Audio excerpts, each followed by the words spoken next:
पूरे देश में 2029 में एक समय में लोकसभा और विधानसभा चुनाव होंगे। जेपीसी के चेयरमैन पीपी चौधरी ने इसकी घोषणा की है। इसको लेकर यह भी कहा जा रहा है कि कई तरीके के कानूनों को बदला जाएगा। उत्तर प्रदेश सरकार में कैबिनेट मंत्री संजय निषाद हमारे साथ मौजूद हैं। 2029 में एक समय में ही विधानसभा और लोकसभा चुनाव की पहले से चर्चा चल रही थी, वन नेशन वन इलेक्शन। अब पीपी चौधरी जी हैं, उन्होंने घोषणा कर दी है। आप कैसे देखते हैं इसको? भाई, जो भी एडवाइजरी बनी थी कि सबसे राय ली जाए, सभी राजनीतिक दलों से, जनता से राय ली जाए, तो हम लोगों ने राय दिया कि देश का पैसा है, समाज और अर्थव्यवस्था सब ऊर्जा है। चुनाव लड़ने में बहुत पैसा खर्च होता है, मानव संसाधन भी खर्च होता है और संपदा भी खर्च होता है। तो दोनों एक साथ हो जाए। चुनाव है, चाहे विधानसभा का हो, चाहे वो दोनों हो, दोनों जनता ही चुनती है।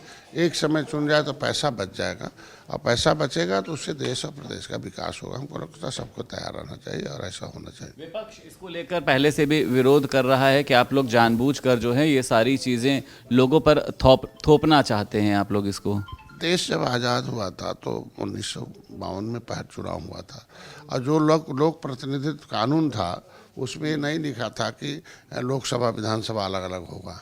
हमको लगता है एक ही साथ हो रहा था, और एक ही साथ हुआ भी था। वो तो बीच में परिस्थिति आ गई, कहीं राष्ट्रपति शासन लग गया, कहीं दैविक आपदा आ गई, कहीं कोई और कंडीशन आ गए, सरकार की अर्थव्यवस्था।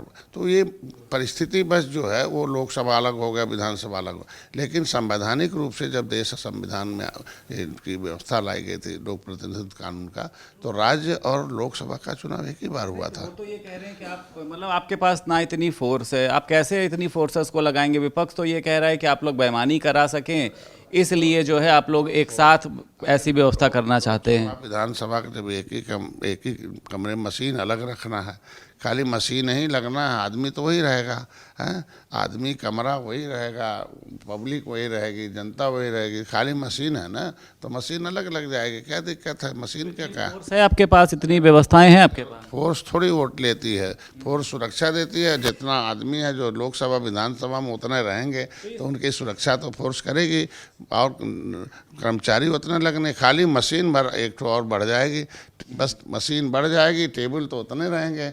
भैया एक बार लोकसभा डाल के आओ, फिर विधानसभा डाल के आओ। भविष्य में हम चाहेंगे प्रधान का भी बीडीसी जिला पर एक ही बार हो जाए, 10 मशीन रख दो, काम कर बारी बार डाल। पहले गंवार जनता थी तब दिक्कत थी, अब होशियार जनता हो गई, उसे मालूम है प्रधान के चुने के बाद, विधायक के चुने के बाद, लोकसभा के चुने के बाद। ये लोग की बात कर रहे हैं, आपकी जनता गंवार थी। अरे यार, जब देश में अंग्रेजों मुगलों ने शिक्षा छीन ली थी, पढ़ने नहीं दे रहे थे, देश के लिए लड़ रहे थे, पढ़ थोड़ी रहे थे हमारे लोग। देश की 75% आबादी देश की अंग्रेजों से लड़ रही थी, पढ़ नहीं रही थी। तो खाली कुछ ही लोग पढ़ रहे थे। अब कम से कम देश आज़ाद हो गया तो सब पढ़ रहे हैं, और पढ़ने के बाद मोबाइल सबके हाथ में, और सबको मालूम है कि कौन कैसा पढ़ता है। 27 में भी चुनाव होना है, आप लोग भी तैयारी कर रहे हैं। फिर 29 में अगर लोकसभा और विधानसभा चुनाव एक साथ होंगे तो क्या ये जो चुनाव हो रहा है 27 में, क्या ये फिर से कराया जाएगा या ये सिर्फ 2 साल के लिए मान्य होगा? अब देश में संवैधानिक व्यवस्था, सदन है, supreme court is not supreme, the parliament the supreme, parliament not supreme, the member of the parliament supreme. अब member of parliament not supreme, public supreme है। पब्लिक ने मेंबर ऑफ पार्लियामेंट को दे रखा पावर, और मेंबर ऑफ पार्लियामेंट को power दिया कि देश के हित में, जनता के हित में, अर्थव्यवस्था के हित में कौन से फैसले लेने हैं वो सदन में लिए जाते हैं। सदन में जो फैसला आएगा उसको सबको लागू। सीटों पर आपको लगता है कि निषाद पार्टी जो है, क्योंकि पिछली बार भी कई हारी सीटें आप लोगों ने जीती थी, इस बार आपको क्या लगता है कि कितनी सीटें आप लोगों को मिलनी चाहिए? आप लोगों की दावेदारी कितने पर है? देखो, रावण और बाली दोनों सब हरा रहे थे, सबको, गरीबों को सता रहे थे। तो जीतने के लिए निषाद राज की सेना बनी थी, और उस सेना में आपने देखा होगा कि भगवान राम ने जब निषाद राज को गले लगाया तो सेना अकेले गए थे, लक्ष्मण और राम। लेकिन सेना किसकी थी उस जंगल में? निषाद राज की। तो सेना दिया जीत के लिए, और जीत हुई तो राजा अभिषेक में निषाद राज को, राम ने किसी राजा को नहीं बुलाया, केवल निषाद राज को बुलाया। और निषाद राज और राम आए तो राम राज मतलब सुख का राजा है। तो फिर से सुख का राजा है, फिर से जो गरीब हैं वो बराबर हो जाए। देश के लिए जो लड़े हैं, उजड़े हैं, ये जो भूमिहीन है, जिनको अंग्रेजों मुगलों ने मौत इनकी जमीन जायदाद छीनी है, जो सेटलमेंट है। कितनी होनी चाहिए आपको लगता है? अन्य सहयोगी दलों से ज़्यादा सीटें जो हैं वो निषाद राज को मिलनी चाहिए? मैं सामाजिक मुद्दा जो उनकी आर्थिक और राजनीतिक मुद्दा है, भागीदारी का है, तो हम उन्हें भाजपा को जीत देते, वो सीट दें, हमको लगता है पर जीत जाएंगे? मैंने उनसे कहा जो हमारी सीटें हैं वो तो उन्होंने कहा कि जो सीट है वो लगे, और बाकी मैंने कहा कुछ और हारी सीटें हमको दे दो जिससे हम उसको जीत में बदल। क्यों मांगते हैं आप? तो प्रत्याशियों का भविष्य नहीं खतरे में पड़ जाता है? कहते हैं कि क्यों प्रत्याशी, हमको तो वही आदमी चाहिए जो जीता, वही सिकंदर, तो जीतने लायक। हार गया वो आपसे जीत जाएगा, आप तो इतना भरोसा है? भाजपा अकेले लड़ी थी इसलिए हार गए, और जब निषाद पार्टी आएगी तो दोनों सेना लगेगी तो कैसे नहीं जीतेगी भाई? किस बात? धौलिया सीट जिस पर आप अपना दंभ भरते हैं, वहाँ पे अरुण राजभर जो हैं बसेरा डाले हुए हैं, लाइटें बदलवा रहे हैं, सड़कें बनवा रहे हैं, और आप कह रहे हैं कि नहीं अभी तो सीट जो है वो तय नहीं की गई है, और वो कह रहे हैं कि मैं यहीं से चुनाव लड़ूंगा। तो ये तो आपकी सीट के ऊपर जो है आपको नहीं लगता है कि अत्याचार हो रहा है? ओम प्रकाश राजभर ने दावा ठोक दिया उनके बेटे ने।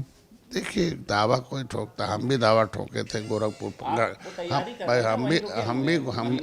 हम भी गोरखपुर ग्रामीण में दावा ठोके थे, और पूरा जो है भारतीय जनता पार्टी के कहने से हम वहाँ तैयारी की थी ग्रामीण में, गोरखपुर ग्रामीण में सर्वनर चाल। अंतिम में गृह मंत्री का आदेश निर्णय सर्वोपरि हुआ, उन्होंने कहा नहीं, अरे ये ग्रामीण में ग्रामीण न लड़िए, चौरी चौराहे जाइए। हमने कहा भाई हमने तो भाई आप सहयोगी दल हैं, जहाँ कहिए वहाँ लड़ा दें, न कहिए नहीं लड़ाएंगे। हम लोग मर्यादित हैं, मर्यादित होने के नतीजा था कि चौरी चौरा ले गए और जिताया भी उन्होंने।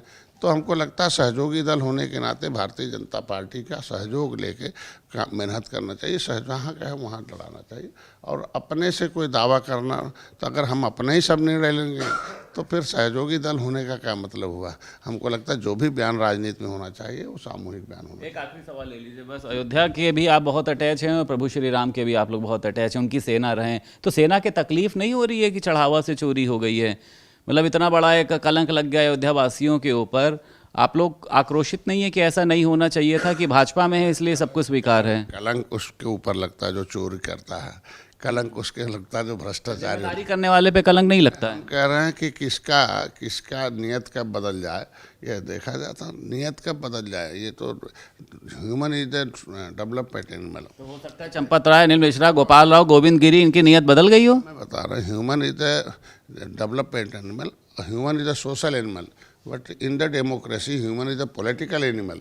बहुत लोग हैं राजनीतिक रूप से भी अपनी नीयत को बदलते हैं और राजनीति में परिवर्तन करते हैं, ऐसे छुपे रहते हैं। इसको राजनीति मतलब राज मतलब छुपा हुआ, नीति मतलब कालची, ऐसी छुपी हुई व्यवस्था में तमाम लोग चाहते हैं राजनीतिक नुकसान हो जाए। राम मंदिर में किसी राजमहल में चोरी होने से तो राजा और उस राजमहल पर कोई प्रभाव नहीं पड़ता। राजमहल नहीं है ना वो तो मंदिर है, करोड़ों लोगों की आस्थाओं का प्रतीक है। मैं कह रहा मंदिर में चोरी होने से मंदिर की आस्था और मंदिर पर कोई नहीं, चोर पर प्रभाव पड़ेगा। जितना बड़ा गलती किया रहेगा उतना बड़ा उसको सजा मिलेगी। ट्रस्ट को लेकर सवाल उठ रहे हैं, आप मानते हैं कि हाँ ट्रस्ट में कमियां रही हैं, ट्रस्ट को या तो भंग कर दिया जाए या जो लोग भी ट्रस्ट में शामिल हैं उनका इस्तीफा लिया जाए इसमें? हम तो ट्रस्ट ही नहीं, हिंदी में अंग्रेजी में ट्रस्ट है, हिंदी में न्यास है और उर्दू में उसको वक्फ बोर्ड है। हम तो चाहते हैं कि सब में कमी है और सब में एक बड़े कानून बनने चाहिए जिससे कि आगे ऐसी घटनाएं ना हो। बहुत शुक्रिया बात करने के लिए। उत्तर प्रदेश सरकार में कैबिनेट मंत्री संजय निषाद हमारे साथ मौजूद थे। लखनऊ से वीडियो जर्नलिस्ट रोहित गुप्ता के साथ संदीप खेर, भारत समाचार।